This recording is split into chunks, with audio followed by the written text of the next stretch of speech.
Ultimate खबर निकल के आ रही है। खबर यह है कि दिल्ली हाई कोर्ट ने एक जबरदस्त बयान दिया है। जबरदस्त बयान यह है कि यदि आप स्माइल करते हुए यानी मुस्कुराते हुए किसी से कुछ कहते हैं तो इसे हेट स्पीच नहीं माना जाएगा। अब आपके दिमाग में एक सवाल बनेगा, मुस्कुराते हुए कोई हमसे कुछ कहे और हम बुरा ना माने, ये कैसे हो सकता है सर?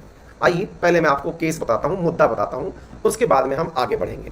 दिल्ली हाई कोर्ट ने कहा कि अगर कोई व्यक्ति कुछ भी हंसते हुए कहता है तो वो क्राइम नहीं है। If sad with smile no criminality, ऐसा दिल्ली हाई कोर्ट ने कहा है। मुद्दा क्या था, आइए मैं आपको एक बार मुद्दा बताने की कोशिश करता हूं। मुद्दा क्या था साथियों? मुद्दा यह था कि अनुराग ठाकुर जो कि बीजेपी के मंत्री हैं, बीजेपी से मंत्री हैं, यूनियन मिनिस्टर हैं भारत के, और एक एमपी परवेश वर्मा, इनके खिलाफ हेट स्पीच फैलाने का एफआईआर दर्ज की जाने की बात हुई कि भाई इन दोनों के खिलाफ एफआईआर दर्ज की जाए।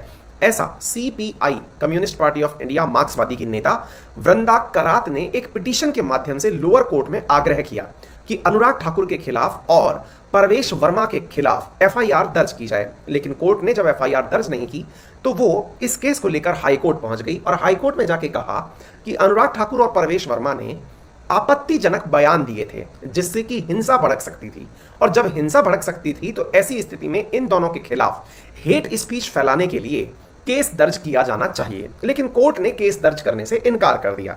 अब आप जानना चाहेंगे कि अनुराग ठाकुर ने क्या कहा था, मुद्दा क्या था, कहानी कहां की है।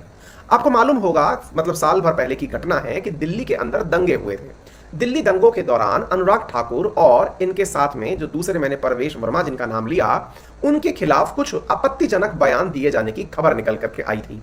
उन खबरों के अंदर देखिए, मैं उस शब्द को भी निकालना चाहता हूं जो इन्होंने भाषण में कहा था। 2020 के अंदर दिल्ली विधानसभा चुनाव के प्रचार के दौरान अनुराग ठाकुर ने अपने भाषण में कहा था, देश के गद्दारों को गोली मारो सालों को, इस प्रकार का नारा उपयोग में लिया था।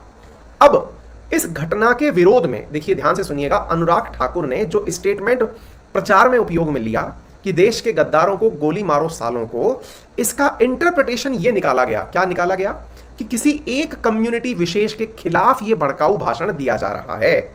और इसी बात को लेते हुए जो वृंदा करात हैं वो हाई कोर्ट पहुंची कि इस वजह से किसी एक कम्युनिटी विशेष के खिलाफ हिंसा हो सकती है, क्योंकि एक इतना बड़ा नेता अगर किसी से ये कहेगा कि देश के गद्दारों को गोली मारो सालों को, तो ऐसे कहने से एक मतलब जो विचारों के अंदर जो एकता है वो खत्म हो जाएगी और इस वजह से सांप्रदायिक दंगे भड़क सकते थे।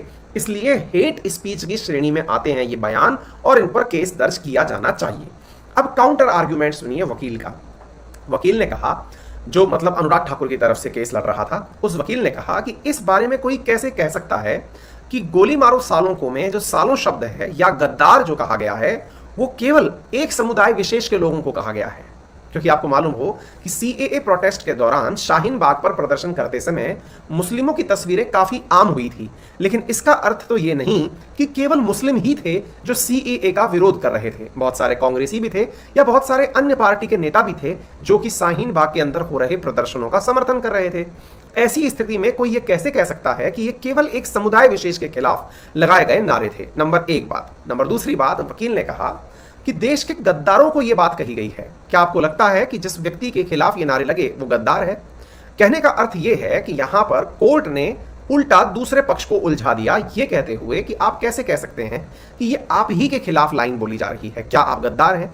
कहने का अर्थ यह हुआ कि लोगों की इंटरप्रिटेशन के साथ यहां खेला हो गया और इस खेला के दौरान हाईकोर्ट ने एक लाइन कही और कहा कि देश के राजनेता चुनावों में जिस प्रकार के बयान देते हैं, यदि उन सभी बयानों को सीरियसली ले लिया जाए तो हर राजनेता के ऊपर 1000 से अधिक एफआईआर हो जाएंगी। ऐसी स्थिति में राजनीतिक चुनाव प्रचार के दौरान दिए गए भाषण जो होते हैं वो गैर सीरियस प्रकार के होते हैं और कुछ मजाकिया प्रकार के होते हैं।